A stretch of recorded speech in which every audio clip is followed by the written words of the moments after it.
Assalamualaikum warahmatullahi wabarakatuh.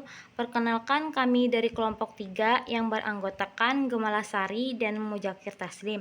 Di sini kami akan mempresentasikan hasil makalah kami dengan judul Pengembangan Bahan Ajar Cetak Handout. Pengertian bahan ajar cetak handout. Handout merupakan bahan tertulis yang disiapkan seorang guru untuk memperluas pengetahuan peserta didik, termasuk pada media ajar cetak. Handout yang dituangkan secara ringkas, jelas, padat, serta tatanan bahasanya mudah untuk dimengerti. Bahan ajar cetak handout menurut Pastowo yaitu handout merupakan bahan pembelajaran yang sangat ringkas, ekonomis, dan praktis yang bersumber dari beberapa literatur yang relevan terhadap kompetensi dasar yang diajarkan kepada peserta didik. Adapun fungsi bahan ajar cetak handout yaitu terdiri dari sebagai bahan rujukan, yang kedua pembakar motivasi, yang ketiga pengingat, yang keempat pemberian umpan balik, dan yang terakhir sebagai menilai hasil belajar siswa. Selanjutnya fungsi handout menurut Stephen dan Blasted dalam Pastowo. Yang pertama, membantu peserta didik agar tidak perlu mencatat. Yang kedua, sebagai pendamping penjelasan pendidik. Yang ketiga, sebagai bahan rujukan peserta didik. Yang keempat, memotivasi peserta didik agar lebih giat belajar. Yang kelima, pengingat pokok-pokok materi yang diajarkan. Yang keenam, memberikan umpan balik, dan yang terakhir adalah menilai hasil belajar. Tujuan bahan ajar cetak handout yaitu terdiri dari 4. Yang pertama, memperlancar dan memberikan bantuan informasi bagi peserta didik. Yang kedua, pegangan bagi peserta didik.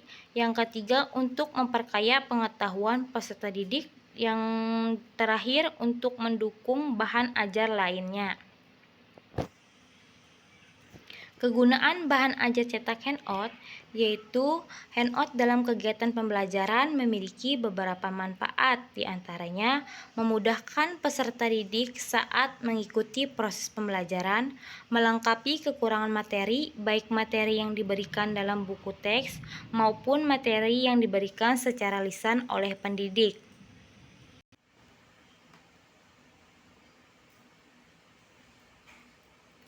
Adapun karakteristik bahan ajar cetak handout yaitu padat informasi dan dapat memberikan kerangka pemikiran yang lebih utuh.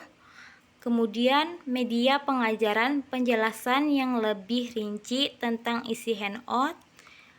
Kemudian handout diberikan pada awal atau sebelum pelajaran dimulai dan merupakan catatan tambahan bagi peserta didik.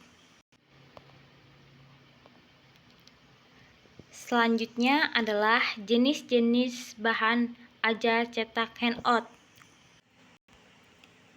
yaitu yang pertama handout mata pelajaran praktik dan handout mata pelajaran non-praktik.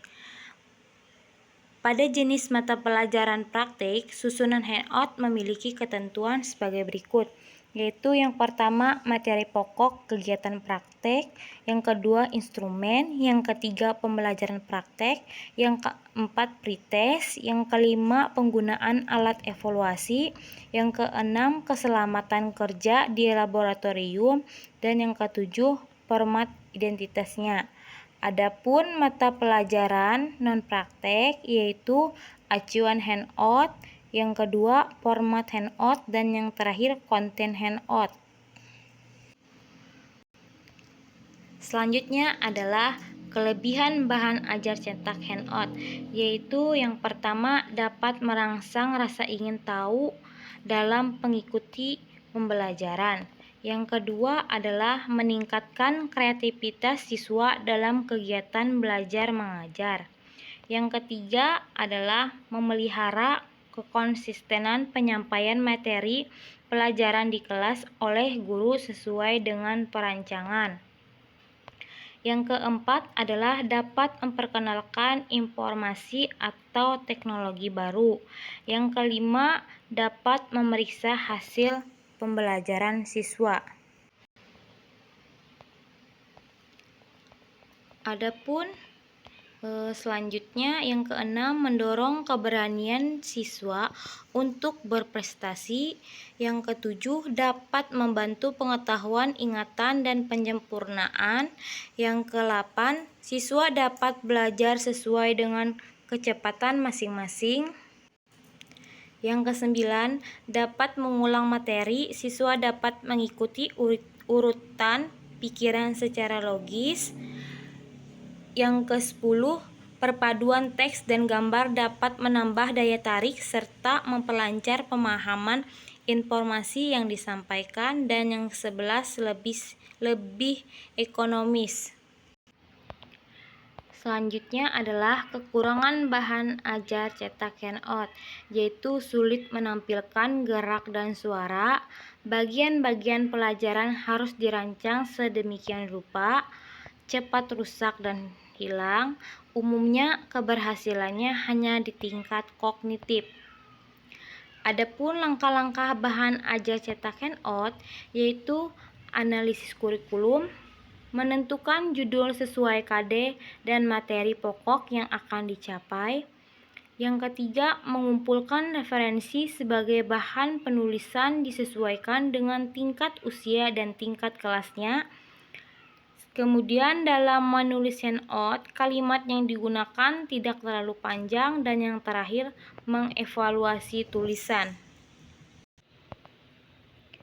Mungkin itu saja yang dapat kami sampaikan, kurang dan lebihnya kami mohon maaf. Sekian dan terima kasih. Wassalamualaikum warahmatullahi wabarakatuh.